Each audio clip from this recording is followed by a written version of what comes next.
Acid base and salts का आज हम लोग नेक्स्ट टॉपिक डिस्कस करेंगे। वो है some important chemical compounds which can be prepared using common salt NaCl। NaCl को यूज़ करके कुछ इम्पॉर्टेंट केमिकल कंपाउंड्स है जो कि हम लोग प्रिपेयर कर सकते हैं, जैसे कि कॉस्टिक सोडा है। कॉस्टिक सोडा जैसे NaOH, कॉस्टिक सोडा का फॉर्मूला जो होता है NaOH होता है। कॉस्टिक सोडा उसका कॉमन नेम है, केमिकल नेम सोडियम हाइड्रोक्साइड हुआ, NaOH उसका फॉर्मूला हुआ, उसको बना सकते हैं। उसके अलावा जैसे ब्लीचिंग पाउडर है, कॉस्टिक सोडा के प्रिपरेशन के दौरान जो बनता है क्लोरीन, उसका यूज़ करके हम लोग जैसे कि ब्लीचिंग पाउडर बना सकते हैं। फिर इसके अलावा बेकिंग सोडा है, बेकिंग सोडा बनाने के लिए भी NaCl का इस्तेमाल किया जाता है। फिर इसके अलावा वॉशिंग सोडा का देखना है, और उसके अलावा जो है प्लास्टर ऑफ पेरिस। इन सारे इंपॉर्टेंट केमिकल कंपाउंड्स का प्रिपरेशन देखना है, उनका यूजेज जो है वो सब देखना है। तो वन बाय वन जो है वो हम लोग सबको डिस्कस करते हैं। तो सबसे पहले है कॉस्टिक सोडा। तो कॉस्टिक सोडा जो है ये कॉमन नेम है, कॉमन नेम होता है ये सोडियम हाइड्रोक्साइड का, जो कि इसका फॉर्मूला होता है NaOH। तो इसको प्रिपेयर करने के लिए हम लोग यूज़ करते हैं, कॉस्टिक सोडा को प्रिपेयर करने के लिए हम लोग इस्तेमाल करते हैं NaCl का। ठीक है, तो NaCl को इसको प्रिपेयर करने के लिए करते क्या हैं, तो aqueous concentrated aqueous solution of NaCl, जिसको बोला जाता है ब्राइन, BRIN ब्राइन। तो concentrated aqueous solution of NaCl जिसको हम लोग बोलते हैं ब्राइन, उसमें इलेक्ट्रिसिटी पास करवाते हैं। तो उसमें जब इलेक्ट्रिसिटी पास करवाएंगे तो बनेगा NaOH बनता है, H2 बनता है और Cl2 बनता है। तो ये तीनों प्रोडक्ट्स जो है electrolysis of concentrated solution of NaCl से बनेगा। तो इसके लिए जो होता है वो किया क्या जाता है, जैसे कि एक कंटेनर लेंगे, ठीक है। तो उसमें जैसे कि एक साइड में जैसे लिया जाएगा, दो इलेक्ट्रोड्स लेना होगा। इलेक्ट्रोड्स होता है एनोड और कैथोड। ठीक है, एनोड जो कि बैटरी के पॉजिटिव टर्मिनल से कनेक्टेड होता है, और कैथोड जो कि बैटरी के नेगेटिव टर्मिनल से कनेक्टेड होता है। तो इस एक्सपेरिमेंट को करने के लिए, ये रिएक्शन जो है वो करवाने के लिए, कॉस्टिक सोडा बनाने के लिए एक कंटेनर लिया जाएगा, दो इलेक्ट्रोड्स लेंगे, ठीक है। और उस कंटेनर के अंदर क्या करते हैं हम लोग, कंटेनर में डालते हैं concentrated aqueous solution of NaCl। मतलब उसमें पानी लेंगे और उसमें ज़्यादा से ज़्यादा अमाउंट जो है वो NaCl का उसमें डालेंगे। Concentrated aqueous solution of NaCl का मतलब हुआ कि पानी में जो है वो हम लोगों को NaCl ज़्यादा अमाउंट में लेना है। कंसंट्रेटेड का मतलब हुआ कि इसमें NaCl का अमाउंट ज़्यादा है, ठीक है। तो NaCl का अमाउंट जो होगा इसमें ज़्यादा होगा, तो उस NaCl को इसमें, तो कंटेनर है उसमें पानी डालें, उसमें NaCl जो है उसको डाला गया, ठीक है। और उसमें दो इलेक्ट्रोड्स जो है वो हम लोग लेते हैं, ठीक है। एक को पॉजिटिव टर्मिनल और बैटरी से कनेक्ट कर देंगे जिसको बोलेंगे एनोड, एक को बोलेंगे, एक को जो है नेगेटिव टर्मिनल और बैटरी से कनेक्ट कर देंगे जिसको बोलेंगे कैथोड। अब जैसे ही उसके बाद उसमें हम इलेक्ट्रिसिटी पास करवाएंगे तो ये ऑब्जर्व करेंगे कि कैथोड वाला जो इलेक्ट्रोड है, कैथोड, उस पे बनेगा हाइड्रोजन गैस, उस पे इवॉल्व होगा हाइड्रोजन गैस। जो एनोड है उस पे क्लोरीन गैस जो होगा वो इवॉल्व होगा, वो रिलीज होगा, वो बनेगा।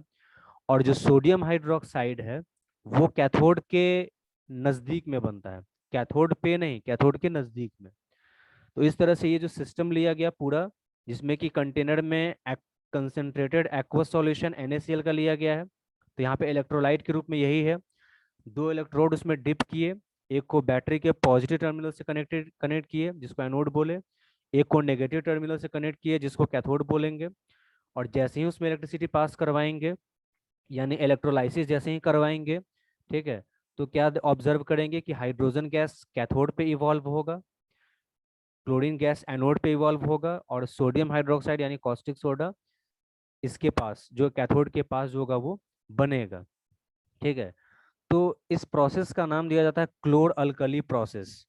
क्लोर अल्कली प्रोसेस, क्लोर अल्कली प्रोसेस इसको ना, इसका नाम जो है वो क्यों दिया जाता है, क्योंकि इसमें क्लोरीन बन रहा है और NaOH बन रहा है। NaOH अल्कली होता है, जो भी स्ट्रॉन्ग बेस है जैसे NaOH KOH, जो कि वाटर में पूरी तरह से सॉल्युबल होता है, उनको हम लोग अल्कली बोलते हैं।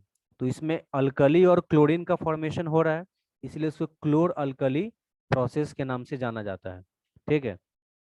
तो अब इसमें जैसे कि सोडियम हाइड्रोक्साइड बना है, कॉस्टिक सोडा, हाइड्रोजन बना है, क्लोरीन बना है, इन सब का यूजेस भी है। तो यूजेस में जैसे कि हम लोग जानते हैं कि हाइड्रोजन है, तो हाइड्रोजन का यूज जो है, हाइड्रोजन को नाइट्रोजन के साथ कंबाइन अगर कर देंगे, ठीक है, तो बनता है अमोनिया, जिसका इस्तेमाल हम लोग फर्टिलाइजर बनाने में करते हैं। हाइड्रोजन का यूज जो होता है, उसके अलावा जो है वो किया जाता है क्लोरीन के साथ, अगर उसको हम लोग कंबाइन कर देंगे तो उससे बनेगा हाइड्रोक्लोरिक एसिड, जिसको हम लोग पेस्टिसाइड्स बनाने में इस्तेमाल करते हैं। हाइड्रोजन गैस को हम लोग फ्यूल बनाने के रूप में भी इस्तेमाल करते हैं, फ्यूल के रूप में इस्तेमाल किया जाएगा। नाइट्रोजन के साथ कंबाइन करके अमोनिया बना सकते हैं, जो फर्टिलाइजर्स बनाने में इस्तेमाल होगा। हाइड्रोक्लोरिक एसिड बनाने के लिए क्लोरीन के साथ मिलाएंगे, उस हाइड्रोक्लोरिक एसिड का इस्तेमाल हम लोग पेस्टिसाइड बनाने में कर सकते हैं। उसके अलावा फिर क्लोरीन है, तो क्लोरीन का भी यूज जो है, एक तो हाइड्रोजन के साथ कंबाइन करके हाइड्रोक्लोरिक एसिड बनाने में, क्लोरीन का इस्तेमाल किया जाता है हार्मफुल माइक्रो ऑर्गेनिजम्स को किल करने के लिए, ठीक है, वाटर को प्यूरिफाई करने के लिए। उसके अलावा क्लोरीन का एक और फेमस यूज होता है, ये ब्लीचिंग एजेंट के रूप में काम करता है। ब्लीच करने का मतलब हुआ कि कोई चीज अगर कलर्ड अगर है, तो अगर जो ब्लीचिंग एजेंट अगर उस पर डाला जाएगा तो वो कलरलेस हो जाएगा, उसका कलर खत्म हो जाएगा। तो इसको बोलते हैं, ये ब्लीचिंग एजेंट जो होता है वो ऐसे ही काम करता है। तो क्लोरीन एक अच्छा ब्लीचिंग एजेंट है, ठीक है। तो ब्लीचिंग एजेंट है, तो जैसे कि जो टेक्सटाइल इंडस्ट्री होता है, कपड़े का जो इंडस्ट्री होता है या पेपर इंडस्ट्री होता है, तो उसमें ब्लीचिंग एजेंट की जरूरत पड़ती है। मान लो कोई अगर डाई है, कोई कलर अगर है, अगर उसको हमको हटाना है, ठीक है, तो वैसे केस में ब्लीचिंग एजेंट का इस्तेमाल हम लोग कर सकते हैं। तो वहाँ पे क्लोरीन का इस्तेमाल जो है वो किया जा सकता है, वाटर को प्यूरिफाई करने में तो इस्तेमाल होता ही है। तो ये हो गया हम लोगों का कॉस्टिक सोडा का प्रिपरेशन का मेथड। और फिर उसके अलावा उस मेथड के दौरान जो भी सोडियम हाइड्रोक्साइड जो बन रहा है, हाइड्रोजन और क्लोरीन का यूजेज। सोडियम हाइड्रोक्साइड का यूज क्या है, तो सोडियम हाइड्रोक्साइड का एक तो यूज हो जाएगा, उसको हम लोग सोप बनाने में उसका इस्तेमाल करते हैं, ठीक है, सोप बनाने में उसका इस्तेमाल किया जाता है। उसके अलावा मेटल जो होता है, उसको उसमें कुछ अगर ग्रीस, कोई इम्प्योरिटीज वगैरह अगर उसमें अगर चिपका हुआ है, हटा हुआ है, लगा हुआ है उसमें, तो उसको हटाने के लिए जो होता है सोडियम हाइड्रोक्साइड का यूज किया जा सकता है, तो उसको बोलते हैं डीग्रीजिंग, डीग्रीजिंग ऑफ मेटल्स। तो मेटल में से ग्रीस वगैरह सब अगर हटाना है, इम्प्योरिटीज को हटाना है, तो वहाँ पे उसका इस्तेमाल किया जा सकता है। उसके अलावा सोडियम हाइड्रोक्साइड का जो है वो ग्लास इंडस्ट्री में भी इस्तेमाल जो है वो किया जाता है। तो ये सब कुछ यूजेज है सोडियम हाइड्रोक्साइड का, ठीक है। तो इन तीनों प्रोडक्ट्स, क्लोरल्कली प्रोसेस के दौरान जो तीनों प्रोडक्ट्स बनता है, उनका ये सब यूजेस हो गया। अब इसके बाद हम लोग आते हैं ब्लीचिंग पाउडर पे, ठीक है। तो ब्लीचिंग पाउडर जो है, तो ब्लीचिंग पाउडर का केमिकल नेम होता है calcium oxychloride. Calcium oxychloride is the chemical name of bleaching powder and its chemical formula is CaOCl2, ठीक है। तो अब इसको प्रिपेयर करने के लिए हम लोग क्या करते हैं, तो हम लोग जानते हैं कि सिलेक्ट लाइम का फॉर्मूला होता है CaOH2, ठीक है। तो सिलेक्ट लाइम लेते हैं ड्राई, ड्राई सिलेक्ट लाइम लिया जाता है। तो ड्राई सिलेक्ट लाइम को ट्रीट करवाएंगे क्लोरीन के साथ। तो जब क्लोरीन गैस को रिएक्शन करेंगे ड्राई स्लेग लाइम के साथ, तो बन जाएगा हमारा ब्लीचिंग पाउडर, ठीक है। तो ये देख सकते हैं CaOH2, ये है ड्राई स्लेग लाइम, ये लिया गया। इसमें क्लोरीन जब गैस पास करवाएंगे तो ये बनेगा ब्लीचिंग पाउडर और वाटर बनेगा। तो ये बन गया हमारा bleaching powder. Bleaching powder powder में ब्लीचिंग एजेंट कौन होता है, तो क्लोरीन होता है। क्लोरीन, क्योंकि पहले हम लोग देखें क्लोरीन का एक यूज जो है वो ब्लीचिंग एजेंट के रूप में होता है। तो ब्लीचिंग पाउडर में एक्चुअली जो ब्लीचिंग एजेंट है वो क्लोरीन है, ठीक है। तो इस ब्लीचिंग पाउडर को बनाने के लिए हम लोग किए क्या, तो ड्राई स्लैग्ड लाइम लिए, उसमें क्लोरीन गैस पास करवाए, तो ब्लीचिंग पाउडर बना, ठीक है। तो ये उसका प्रिपरेशन का मेथड हो गया।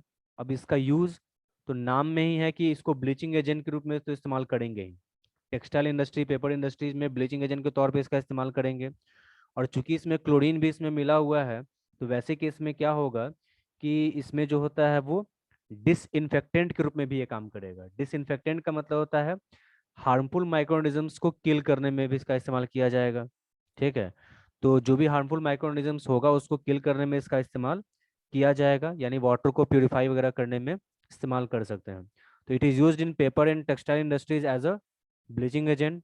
Also it is used as a disinfectant for killing harmful microorganisms. कहीं भी अगर गंदगी वगैरह, जैसे कि कल वगैरह होता है, कहीं भी जहाँ पे पानी जहाँ पे इकट्ठा होता है, तो उस जगह पे जो होता है वो क्या हो जाता है, गंदगी वगैरह सब जो है इकट्ठा हो जाता है। तो उसको साफ करने के लिए जो होता है ब्लीचिंग एजेंट, ब्लीचिंग पाउडर का इस्तेमाल किया जाता है, ठीक है। तो ये हो जाता है, तो ब्लीचिंग पाउडर का ये यूजेस हो गया। तो ब्लीचिंग पाउडर के बाद अब आता है बेकिंग सोडा। इसके पहले हम लोग कॉस्टिक सोडा का देखे थे, अब है बेकिंग सोडा। ठीक है, अलग अलग सोडा नाम से बहुत सारा कंपाउंड है, caustic soda NaOH, baking soda NaHCO3, और वहीं पे फिर इसके बाद आएगा वॉशिंग सोडा, तो Na2CO3.10H2O, तो वो होता है वॉशिंग सोडा। तो बेकिंग सोडा जो है, बेकिंग सोडा का केमिकल नेम होता है सोडियम बाइकार्बोनेट या सोडियम हाइड्रोजन कार्बोनेट। ठीक है, this is the it's chemical name, और केमिकल फॉर्मूला इज NaHCO3। ठीक है, केमिकल फॉर्मूला इसका NaHCO3 हो गया बेकिंग सोडा का। तो बेकिंग सोडा इसका कॉमन नेम है। ठीक है, केमिकल नेम इसका ये हो जाएगा। तो कभी कभी क्वेश्चंस में ऐसे भी करके पूछा जा सकता है, कोई ऐसा क्वेश्चन देगा इसमें ऐसा बोल सकता है कि इसका केमिकल फॉर्मूला लिखो या इसका केमिकल नेम जो है वो लिखो, और या फिर इसका कॉमन नेम जो भी है।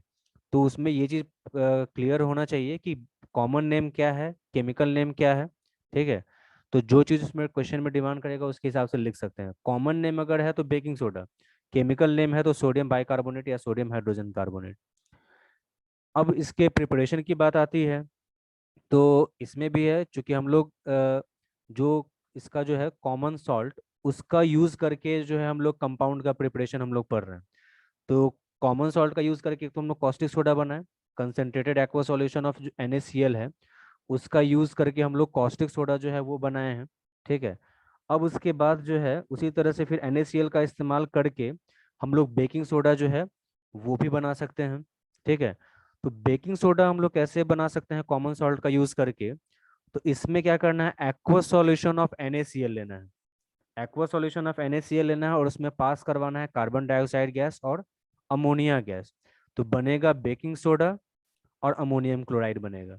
ठीक है, तो when carbon dioxide gas and ammonia gas are passed through aqueous solution of NaCl, then baking soda and ammonium chloride are formed. ठीक है, this is the method which is used for preparation of baking soda. ठीक है, तो वही है, it is prepared by treating aqueous solution of NaCl with carbon dioxide and ammonia. ठीक है, तो ये हो गया इसका मेथड प्रिपरेशन का बेकिंग सोडा का। अब है action of heat on NaSCO3। NaSCO3 को अगर हीट अगर करेंगे तो उससे जो होगा वो क्या होगा? तो NaSCO3 को जब हीट जब किया जाता है तो ऐसा ऑब्जर्व करते हैं कि सोडियम कार्बोनेट बनेगा, वाटर बनेगा और कार्बन डाइऑक्साइड गैस रिलीज होगा। ठीक है, तो when NaSCO3 is heated, then sodium carbonate, water and carbon dioxide gas are formed. ठीक है, तो ये डिसोसिएट कर जाएगा, ब्रेक करके ये प्रोडक्ट जो है वो बना देगा। ठीक है, तो ये जो होता है सोडियम कार्बोनेट अगर अकेला सिंपली Na2CO3 है तो इसको हम लोग सोडा ऐश भी बोलते हैं। ठीक है, सोडा ऐश। Na2CO3.10H2O जब होता है तो वो वॉशिंग सोडा कहलाता है, लेकिन सिंपली जब Na2CO3 है तो उसको बोलते हैं सोडा ऐश। ठीक है, ASH ऐश, ऐसे उसका हिंदी मीनिंग जैसे राख होता है पाउडर की तरह, तो वो। तो इस तरह से NaSCO3 को हीट करने पर ये प्रोडक्ट्स हम लोगों को मिल सकता है। अब इसके बाद जो प्रिपरेशन इसका हो गया, इसके बाद फिर इसका है यूजेस। तो बेकिंग सोडा का एक हम लोग सबसे कॉमन यूज हम लोग जो है जानते हैं, जो कि हम लोग लाइव प्रोसेस में भी पढ़े हुए हैं। बेकिंग सोडा एक माइल्ड बेस है, वीक बेस है, जिसका इस्तेमाल किया जाता है एंटा एसिड के रूप में, एसिडिटी से रिलीफ पाने के लिए। अगर एसिडिटी अगर हो जाए, इंडाइजेशन अगर हो जाता है, तो बेकिंग सोडा का सॉल्यूशन हम लोग अगर पी लेंगे तो ये एक्सेस एसिड जो रिलीज हुआ है उसको न्यूट्रलाइज कर देगा और उससे रिलीफ पहुंचाएगा। एंटा एसिड ग्रुप में एक और का इस्तेमाल करते हैं, मिल्क ऑफ मैग्नीशिया MgOH2, उसका भी इस्तेमाल जो है वो किया जा सकता है। ठीक है, तो ये होता है। तो एक तो उसका यूज वो हुआ, उसके अलावा एक और कॉमन इसका यूज है, कॉमन इसका यूज एक ये है केक बनाने में। बेकिंग इंडस्ट्री जो होता है तो वहाँ पे इसका इस्तेमाल किया जाता है केक बनाने के लिए। तो केक बनाने के लिए करते क्या हैं, तो बेकिंग सोडा का यूज़ करके बेकिंग पाउडर बनाया जाता है, और उस बेकिंग पाउडर से जो है हम लोग केक बनाते हैं।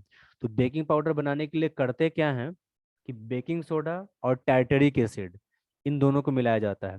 टार्टरिक एसिड एक माइल्ड एसिड है, एक वीक एसिड है, तो इसलिए एडिबल है वो।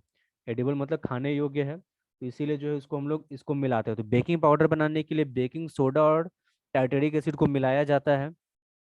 तो एक ये रिएक्शन हम लोग जानते हैं कि कभी भी अगर बेकिंग सोडा NaSCO3 जब एसिड के साथ रिएक्शन करता है तो सॉल्ट बनाता है, वाटर बनाता है और कार्बन डाइऑक्साइड गैस रिलीज करता है।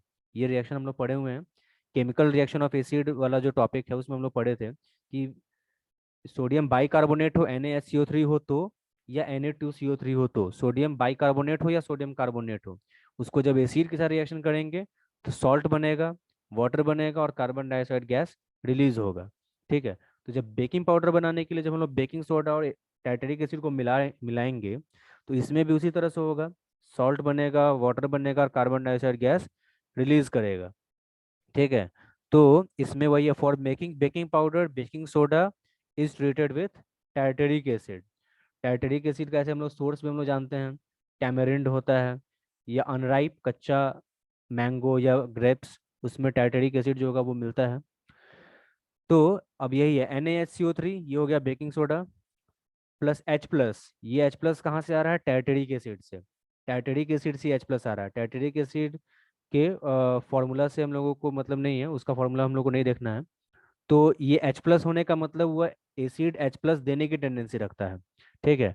तो बेकिंग सोडा जब उस टाइटरिक एसिड के साथ रिएक्शन करेगा तो आपस में जब मिलेगा तो बनाएगा salt, carbon dioxide gas release करेगा और वाटर बनाएगा। यही कार्बन डाइऑक्साइड गैस जो होता है, जो केक का जो डफ होता है, DOUGS डफ, उसमें जो होता है वो पूरा जो उसका वॉल्यूम होता है उसमें ये चूंकि गैस है तो गैस जो होता है एक्सपैंड करेगा। जब एक्सपैंड करेगा तो केक के वॉल्यूम को बढ़ा देगा। तो जब केक के वॉल्यूम को बढ़ा देगा तो केक जो होगा फ्लफी हो जाएगा, स्पंजी टाइप का हो जाएगा, उसका वॉल्यूम भी बढ़ जाएगा, साथ में जो है वो फ्लफी और स्पंजी टाइप का हो जाएगा। तो वही इसमें बताया गया है, carbon dioxide gas formed during this reaction, इस रिएक्शन के दौरान जो कार्बन डाइऑक्साइड गैस रिलीज होगा कॉजेज राइज इन द डफ ऑफ केक। केक का जो डफ होता है उसमें वो क्या हो जाएगा, गैस जो होगा वो राइज करेगा, एक्सपैंड करेगा। ठीक है, जिसकी वजह से केक फ्लफी और स्पंजी बन जाएगा। ठीक है। तो ये तरीका इस्तेमाल किया जाता है केक बनाने के लिए। तो अब इसमें ये चीज़ है कि जब हमको कार्बन डाइऑक्साइड गैस ही रिलीज कराना है तो हम ये भी प्रोसेस इस्तेमाल कर सकते थे, जो भी पढ़े हम लोग, action of heat on NaSCO3। तो NaSCO3 को हीट करके भी हम लोग कार्बन डाइऑक्साइड गैस रिलीज करा सकते हैं। तो इसी प्रोसेस का इस्तेमाल क्यों नहीं किए, टाइटरिक एसिड के साथ रिएक्शन कराने का झंझट फिर क्यों किए। तो इसके पीछे कारण है, इस प्रोसेस का इस्तेमाल नहीं करने के पीछे कारण ये है कि अगर इसका इस्तेमाल अगर हम लोग करेंगे तो चूंकि ये बेकिंग सोडा है जो कि बेस, और बेस का टेस्ट जो होता है बिटर होता है, कड़वा होता है। तो ये जो बिटर टेस्ट जो है बेकिंग सोडा का वो रह जाएगा, उसका इफेक्ट जो है वो रह जाएगा, जिसकी वजह से केक का टेस्ट जो होगा वो सही नहीं आ पाएगा। तो जब इसको टाइटरिक एसिड के साथ जब इसको मिला देंगे बेकिंग सोडा को, तो बेकिंग सोडा एक वीक बेस है, टाइटरिक एसिड एक वीक एसिड है, तो दोनों एक दूसरे को न्यूट्रलाइज कर देगा। तो वैसे केस में क्या हो जाएगा, केक का जो अपना जो टेस्ट है वो बरकरार रहेगा, उसमें किसी का बिटर टेस्ट या सावर टेस्ट नहीं आएगा। ठीक है। तो इस तरह से इसीलिए बेकिंग पाउडर बनाकर तब जाके केक बनाते हैं, डायरेक्टली हीट करके ये काम नहीं करते हैं। हीट करके करेंगे तो कार्बन डाइऑक्साइड गैस तो बन जाएगा, वो बन के फिर उसके बाद केक के वॉल्यूम को बढ़ा भी सकता है, लेकिन केक का टेस्ट जो है उसमें बिटरनेस आ जाएगा। ठीक है, कड़वाहट उसमें आ जाएगी। तो ये हो गया इसका बेकिंग सोडा का एक यूज। फिर इसके बाद वही बेकिंग सोडा का इस्तेमाल हम लोग करते हैं एंटासिड के रूप में, to get relief from acidity indigestion. When we take solution of baking soda it reacts with excess acid in the stomach to form neutral solution. Stomach में एसिड एक्सेस एसिड के साथ मिलेगा, neutralise हो जाएगा, जिसकी वजह से हम लोगों को एसिडिटी से रिलीफ मिलेगा। वॉशिंग सोडा का बनाने में इस्तेमाल इसका करते हैं, कैसे करते हैं वो आगे हम लोग देखेंगे। और उसके अलावा सोडा एसिड फायर एक्सटिंग्विशर बनाने में, फायर एक्सटिंग्विशर आग बुझाने के लिए, तो सोडा एसिड, सोडा हो गया बेकिंग सोडा के लिए, एसिड हो गया सल्फ्यूरिक एसिड के लिए। तो इस फायर एक्सटिंग्विशर जो है, जो सोडा एसिड फायर एक्सटिंग्विशर जो बनाया जाता है, तो उसमें एक सिलिंड्रिकल कंपार्टमेंट होता है, जिसमें सिलिंड्रिकल जो कंटेनर होता है जिसमें दो कंपार्टमेंट होता है। ठीक है, दो कंपार्टमेंट, एक कंपार्टमेंट में रखा जाएगा बेकिंग सोडा, दूसरे कंपार्टमेंट में रखा जाएगा ये एसिड सल्फ्यूरिक एसिड। और उसके बाद वो उसमें पूरा पैक जो उसको कर दिया गया, उसमें से पाइप की तरह ऐसा निकला रहेगा, नोजल होगा उसमें से, जहाँ से वो गैस जब उसको ओपन करेंगे तो उसमें से गैस निकल सके। ठीक है। तो जब भी अगर इस तरह से कहीं अगर आग अगर लगती है, ठीक है, तो आग अगर लगेगी तो वैसे केस में क्या किया जाएगा, इस फायर एक्सटिंग्विशर को थोड़ा इन्वर्ट किया जाएगा, थोड़ा सा उल्टा किया जाएगा, जिसकी वजह से क्या हो जाए, ये दोनों का सॉल्यूशन पहले अलग अलग कंपार्टमेंट में, एक कंपार्टमेंट में बेकिंग सोडा, दूसरे कंपार्टमेंट में सल्फ्यूरिक एसिड, ये दोनों अभी मिला हुआ नहीं है। जैसे ही अगर आग लगती है तो उसको जब क्या किया जाएगा, इसको नोजल उसका खोला जाएगा, उसको उसको पहले इन्वर्ट किया जाएगा और नोजल खोल दिया जाएगा उसका। तो क्या हो जाएगा कि ये दोनों का सॉल्यूशन मिलेगा, बेकिंग सोडा और सल्फ्यूरिक एसिड मिल जाएगा। तो हम जानते हैं कि बेकिंग सोडा यानी NaSCO3 जब एसिड के साथ मिलता है तो सॉल्ट बनाता है, वाटर बनाता है और कार्बन डाइऑक्साइड गैस रिलीज करता है। तो वो जो कार्बन डाइऑक्साइड गैस रिलीज करेगा वो उसके थ्रू, जो नोजल के थ्रू जो होगा वो निकल जाएगा। ठीक है, तो वो कार्बन डाइऑक्साइड गैस जब निकलेगा तो उस पूरे जगह को एक्वायर करेगा और आग को बुझाने का काम करेगा। और हम लोग जानते हैं कि कार्बन डाइऑक्साइड जो है बेस्ट फायर एक्सटिंग्विशर माना जाता है, क्योंकि वो दोनों तरीके से आग को बुझाता है। बर्निंग ऑब्जेक्ट का टेम्परेचर इग्निशन टेम्परेचर से नीचे ले आता है, जिससे वो जलना बंद हो जाएगा। और दूसरा वो क्या करता है, बर्निंग ऑब्जेक्ट को पूरा तरह से कवर कर लेता है, जिससे ऑक्सीजन का वो कांटेक्ट खत्म कर देता है। ठीक है, बर्निंग ऑब्जेक्ट से तो जलना बंद हो जाएगा। तो दोनों तरीके से आग बुझाने का काम करता है। तो इस तरह से सोडा एसिड फायर एक्सटिंग्विशर जो है उसमें बेकिंग सोडा का इस्तेमाल किया जाता है। ठीक है, और उसमें जो है वो आग बुझाया जाता है उससे। तो it is the in form of a cylinder having two compartment, दो कंपार्टमेंट होगा। In one compartment baking soda is kept and in another compartment sulfuric acid is kept. To put off fire this cylinder is inverted as invert किया जाएगा, जिसकी वजह से baking soda mixes with sulphuric acid to release carbon dioxide gas, carbon dioxide gas release होगा। ठीक है, और वही गैस जो होगा वो निकलेगा पाइप के थ्रू और जो है आग को बुझा देगा। ठीक है, तो ये सब है बेकिंग सोडा का यूजेस हुआ। ठीक है, बेकिंग सोडा का ये सारा जो है वो यूजेस है, जिसको हम लोग डिटेल में देखे हैं। अब इसके बाद आता है washing soda. Washing soda formula है इसका Na2CO3.10H2O। केमिकल नेम इसका हो जाएगा sodium carbonate decahydrate. Sodium carbonate decahydrate, इसमें ऐड कर देना है डेकाहाइड्रेट। तो chemical name sodium carbonate decahydrate हुआ और इसका केमिकल फॉर्मूला Na2CO3.10H2O। ये जो 10H2O जो है इसमें जो देख रहे हैं 10H2O 10 वाटर का जो मॉलिक्यूल है, इन इसको कहा जाता है वाटर ऑफ क्रिस्टलाइजेशन। ठीक है, वाटर ऑफ क्रिस्टलाइजेशन इसको कहा जाता है। ठीक है, इसके बारे में हम लोग को पढ़ना है, आगे भी है इसके बारे में डिटेल में पढ़ना है।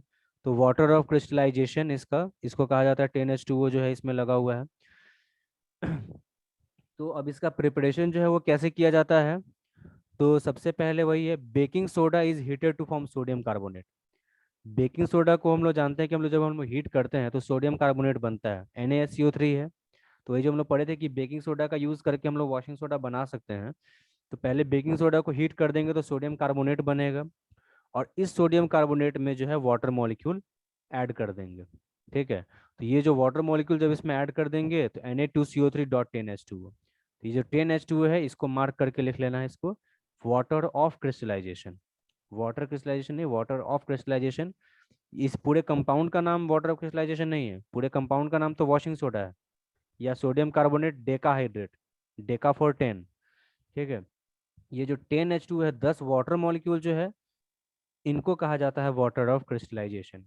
ठीक है, अब वॉशिंग सोडा का एक सबसे कॉमन यूज़ हम लोग जानते हैं कि ये लॉन्ड्री, धोबी जो होता है उसमें उसके द्वारा यूज़ किया जाता है, जो इसको कपड़ा वगैरह को धोने के लिए।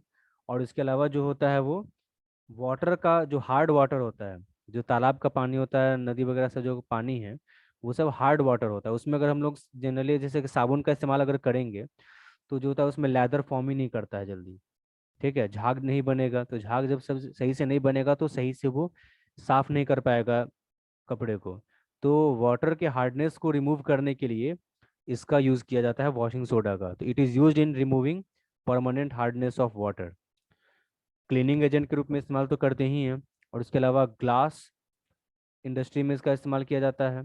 ठीक है, और इसके अलावा पेपर इंडस्ट्री में भी इसका इस्तेमाल जो है वो किया जाता है वॉशिंग सोडा का। ठीक है, और वही है वाटर ऑफ क्रिस्टलाइजेशन क्या होता है, तो water molecules present in the salt of any substance, किसी भी सॉल्ट के, कोई भी अगर सॉल्ट है, ठीक है, किसी भी सब्सटेंस का सॉल्ट है, जैसे कॉपर सल्फेट ही होता है। तो कॉपर सल्फेट का जो सॉल्ट होता है उसमें भी वाटर ऑफ क्रिस्टलाइजेशन मौजूद होता है, CuSO4.5H2O। तो कॉपर सल्फेट का जो एक्वस सॉल्यूशन होता है ना, तो वो होता है CuSO4.5H2O। तो वो होता है, तो उसमें जो 5H2O है वो वाटर ऑफ क्रिस्टलाइजेशन है। आयरन सल्फेट या फेरस सल्फेट, FeSO4 जो होता है उसमें भी वाटर ऑफ क्रिस्टलाइजेशन होता है, FeSO4.7H2O। वॉशिंग सोडा में तो देख ही रहे हैं 10H2 है। इस वाटर ऑफ क्रिस्टलाइजेशन की खासियत क्या होती है, ये वाटर ऑफ क्रिस्टलाइजेशन जिस कंपाउंड में भी लगेगा उस कंपाउंड को ये कलर्ड बना देता है। Water of crystallisation provides imparts colour to the salt, ठीक है, in which it is present. जिस सॉल्ट में भी ये प्रेजेंट है वाटर ऑफ क्रिस्टलाइजेशन, उसको ये कलर प्रोवाइड करता है। जैसे ये वॉशिंग सोडा भी जो होता है लगभग ये जैसे येलो कलर का होता है। कॉपर सल्फेट का हम लोग कलर जानते हैं ब्लू होता है, वो ब्लू कलर का होता है due to 5 molecules of water of crystallisation present in salt of copper sulphate. Iron sulphate और ferrous sulphate is green in color due to presence of 7 molecules of water of crystallization present in iron sulphate और ferrous sulphate. तो ये होता है। तो इस तरह से जो है ये जिसमें भी वाटर ऑफ क्रिस्टलाइजेशन अगर लगा हुआ है तो वो कंपाउंड जो होगा वो कलर्ड जरूर होगा, ठीक है, उसमें कलर उसमें होना ही होना है, ठीक है। तो ये चीज होता है। तो इसमें यही चीज देख सकते हैं, presence of water of crystallisation in any salt make it colored. That is why CuSO4.5H2 is blue in color. While anhydrous copper sulfate, यहाँ पे इसको इसको ठीक कर लेना है, इस लिखना है anhydrous, ANHYDROUS, anhydrous। anhydrous का मतलब होता है ड्राई। तो ड्राई कॉपर सल्फेट जो होगा वो कलरलेस होगा, उसका जो होगा जैसे कि व्हाइट होगा कलरलेस होगा, वो उसका ब्लू कलर का वो नहीं होगा, ठीक है। तो ब्लू कलर का, तो कॉपर सल्फेट ब्लू कौन है, moist aqueous, aqueous copper sulphate जो होगा वो ब्लू कलर का होगा। एनहाइड्रस या ड्राई कॉपर सल्फेट जो होगा वो ब्लू नहीं होगा, वो वाइट होगा, कलरलेस होगा वो, ठीक है। तो इसीलिए इससे रिलेटेड इंपॉर्टेंट क्वेश्चन भी बनता है कि कॉपर सल्फेट का एनहाइड्रस कॉपर सल्फेट जो है यहाँ पे है ये एनहाइड्रस, यहाँ पे ANHYDROUS, एनहाइड्रस मतलब ड्राई। तो ड्राई कॉपर सल्फेट जो है उसका कलर जो है वो blue to white on heating. यहाँ पे इसका क्वेश्चन क्या है, why anhydrous, why hydrous from blue to white on heating. नहीं, इसमें जो होगा this is because aqueous copper sulphate is due to presence of, इसमें क्वेश्चन में ये लिखना होगा इसको, why hydrated copper sulphate. Hydrated मतलब कॉपर सल्फेट इसमें वाटर मॉलिक्यूल मिला हुआ है, तो हाइड्रेटेड कॉपर सल्फेट जिसका कलर जो है ब्लू है उससे वाइट में क्यों चेंज हो जाता है जब उसको हम लोग हीट करते हैं। तो इसके पीछे कारण है कि कॉपर सल हाइड्रेटेड कॉपर सल्फेट यानी जिसमें 5 मॉलिक्यूल्स ऑफ वाटर है उसका कलर ब्लू किसकी वजह से है, due to presence of 5 molecules of water crystallisation. वो ब्लू कलर का इसीलिए है, ठीक है। जैसे ही उसको हीट करेंगे वो वाटर ऑफ क्रिस्टलाइजेशन हट जाएगा, ठीक है। तो जैसे ही वाटर ऑफ क्रिस्टलाइजेशन हटा उसका कलर डिसअपियर कर जाएगा। तो ये CuSO4.5H2O ये हाइड्रेटेड कॉपर सल्फेट है, एक्वस है ये। इसको हीट करेंगे तो ये हो गया एनहाइड्रस मतलब ड्राई, ठीक है। और 5 मॉलिक्यूल्स ऑफ वाटर, जो 5 वाटर ऑफ क्रिस्टलाइजेशन है ये रिमूव कर गया, हट गया, इसीलिए इसका कलर ब्लू से वाइट हो गया, ठीक है, एनहाइड्रस कॉपर सल्फेट। उसी तरह से सोडियम कार्बोनेट डेकाहाइड्रेट जो है वॉशिंग सोडा, इसको भी जब हीट करेंगे तो ये भी अपना 10 वाटर ऑफ क्रिस्टलाइजेशन जो है वो रिमूव कर देगा, छोड़ देगा ये, ठीक है। वैसे ही इसका उल्टा भी होता है, अगर एनहाइड्रस कॉपर सल्फेट अगर हम जब लेंगे जो कि वाइट है, वो ब्लू कलर में चेंज हो जाएगा अगर हम उसको मॉइस्चर में अगर हम डाल दें, उसको मॉइस्चर के कांटेक्ट में जैसे ही लाएंगे तो वो ब्लू कलर का हो जाएगा। तो ड्राई कॉपर सल्फेट लेना है, वाइट है वो, ठीक है, कलरलेस है। तो जैसे ही अगर वो मॉइस्चर का संपर्क उसको मिलेगा वो ब्लू कलर का हो जाएगा, क्यों, क्योंकि मॉइस्चर का संपर्क जैसे ही उसको मिलेगा तो वो वाटर ऑफ क्रिस्टलाइजेशन ऐड कर लेगा, और जैसे ही वाटर ऑफ क्रिस्टलाइजेशन उसमें ऐड हुआ वो ब्लू कलर में चेंज हो जाएगा। तो वही है, CuSO4 है ड्राई एनहाइड्रस, जैसे ही मॉइस्चर मिलेगा तो ये 5 molecules of water of crystallisation add कर लेगा और ये बदल जाएगा CuSO4.5H2O, तो हो जाएगा ब्लू। तो किसी जगह के मॉइस्चर को अगर टेस्ट करना है तो हम एनहाइड्रस कॉपर सल्फेट का इस्तेमाल कर सकते हैं। एनहाइड्रस या ड्राई कॉपर सल्फेट लाएंगे उस जगह पे, अगर थोड़ी देर के बाद अगर उसका कलर अगर ब्लू में चेंज कर रहा है, इसका मतलब है कि उस जगह पे मॉइस्चर है। क्योंकि मॉइस्चर अगर होगा तो उसमें से water of crystallisation 5 molecules of water add कर लेगा और ये ब्लू कलर में चेंज हो जाएगा। तो क्वेश्चन दोनों तरीके से जो है वो पूछा जा सकता है इस वाटर ऑफ क्रिस्टलाइजेशन से रिलेटेड। आयरन सल्फेट से भी रिलेटेड हो सकता है। FeSO4.7H2O, उसको हीट करेंगे तो ग्रीन से वो उसका ग्रीन कलर खत्म हो जाएगा, व्हाइट टाइप का हो जाएगा, कलरलेस हो जाएगा। और वही FeSO4 जब ड्राई रहेगा और मॉइस्चर मिलेगा तो उससे वो ग्रीन में चेंज हो जाएगा। तो ये दोनों तरीके से इसमें क्वेश्चन हो सकता है। ठीक है। अब इसके बाद इसमें आता है एक लास्ट है इसका, plaster of Paris. Plaster of Paris जानते ही हम लोग, जिसका इस्तेमाल जो है खिलौना वगैरह बनाने में, मूर्ति बनाने में, या फिर हमारा जो अगर कोई अगर बोन फ्रैक्चर कर जाता है तो उसको रिपेयर करने में उसका इस्तेमाल किया जाता है। तो प्लास्टर ऑफ पेरिस जिसका केमिकल नेम होता है कैल्शियम सल्फेट हेमीहाइड्रेट, सल्फाइट नहीं सल्फेट, इसका केमिकल नेम है कैल्शियम सल्फेट हेमीहाइड्रेट। ठीक है। तो CaSO4.12H2O, हेमी मतलब आधा, हाफ H2O, इसका ये केमिकल फॉर्मूला है। Plaster of Paris common name है। प्रिपेयर करने के लिए यूज करते हैं जिप्सम, जिसका फॉर्मूला होता है CaSO4.2H2O। तो CaSO4.2H2O जो है, इसको जब हीट करेंगे 373 केल्विन टेम्परेचर पे या 100 डिग्री सेल्सियस पे, तो ये बनाएगा CaSO4, ये Cu नहीं है, CaSO4, CaSO4.12H2O प्लस 3/2H2O। 3/2 और 1/2 जब ऐड होगा तो 2 बन जाएगा। ठीक है, तो बन गया ये प्लास्टर ऑफ पेरिस। तो जिप्सम जिसका फॉर्मूला होता है CaSO4.2H2O, उसको जब हम लोग हीट करेंगे तो वो बनाएगा प्लास्टर ऑफ पेरिस और वाटर मॉलिक्यूल। ठीक है, तो ये प्लास्टर ऑफ पेरिस बन गया। तो प्लास्टर ऑफ पेरिस बनाने के लिए जिप्सम का इस्तेमाल इस तरह से किया जाएगा। अब इस प्लास्टर ऑफ पेरिस के एग्जिस्टेंस को, अगर हमको प्लास्टर ऑफ पेरिस के एग्जिस्टेंस को अगर बरकरार रखना है कि प्लास्टर ऑफ पेरिस जैसा है वैसा ही रहे, तो इसको हमेशा मॉइस्चर से दूर रखा जाता है। क्योंकि मॉइस्चर जैसे ही इसको मिलेगा तो ये CaSO4.12H2O जो है, ये वाटर मॉलिक्यूल को ऐड कर लेगा। ठीक है, और वापस बना देगा CaSO4.2H2O। CaSO4 जहां जहां U है वहां पे A कर देना है। ठीक है, तो वापस जिप्सम बना देगा जो कि उससे भी ज्यादा हार्ड होता है, प्लास्टर ऑफ पेरिस से भी ज्यादा हार्ड होता है। ठीक है, तो जो अगर बोन अगर फ्रैक्चर भी अगर हो जाता है तो वैसे केस में भी जो होता है वो इसको, जो प्लास्टर ऑफ पेरिस जो लगाया जाता है तो उसको भी मॉइस्चर से जनरली उसको दूर रखा जाता है। ठीक है, ये चीज है। तो इस तरह से प्लास्टर ऑफ पेरिस को तो ये क्वेश्चन पूछा जा सकता है, इंपॉर्टेंट क्वेश्चन है कि why plaster of Paris is kept away from moisture, because if it comes in contact with moisture then it will add water molecule to form more harder substance gypsum. ठीक है, इसलिए इसको दूर रखते हैं उससे। और प्लास्टर ऑफ पेरिस का हम लोग यूज जानते ही हैं, टॉयज बनाने में, डेकोरेटिव आइटम्स बनाने में, जो मूर्ति जो होता है आइडल होता है उसको बनाने में, फ्रैक्चर्ड बोन्स को रिपेयर करने में। ठीक है, पीएच स्केल के बारे में हम लोग देखे थे कि पीएच स्केल जो है वो डेवलप किया गया था सोरेनसेन के द्वारा। ठीक है, जो कि एसिडिक स्ट्रेंथ, बेसिक स्ट्रेंथ ये सब को डिटरमाइन करने के लिए इस्तेमाल किया जाता है। ठीक है, तो वही है, उसमें पीएच स्केल में 0 से लेकर 14 तक का, 0 से 7, 7 से 14 तक का स्केल होता है। ठीक है, और यही पीएच का ये वही 0 से 7 और 7 से 14। ठीक है, तो ये हम लोग देख सकते हैं। तो वही होता है pH value. PH value, value of pH inversely proportional to inverse होता है H प्लस के कंसेंट्रेशन का। पीएच वैल्यू जितना ज़्यादा है H प्लस का कंसेंट्रेशन उतना कम होगा। पीएच वैल्यू जितना कम है H प्लस का कंसेंट्रेशन उतना ज़्यादा होगा, मतलब उतना ही ज़्यादा वो एसिडिक होगा।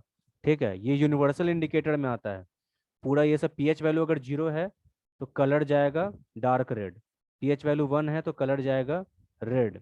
ठीक है, ये सब इसका। पीएच वैल्यू अगर 3 है तो कलर हो जाएगा ऑरेंज, पीएच